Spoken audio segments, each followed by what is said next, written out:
mummy ले जति लो या रे हुआ पर मन डोले रुक जाता हो भाई कवा रुक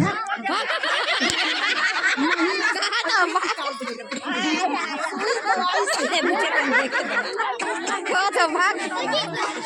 हर जा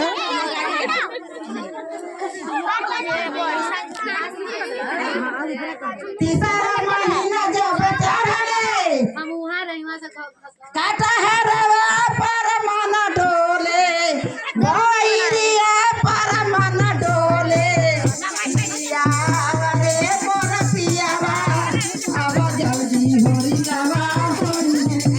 पिया रे मोर पियावा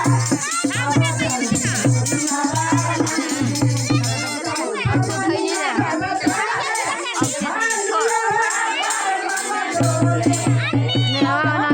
बताता जी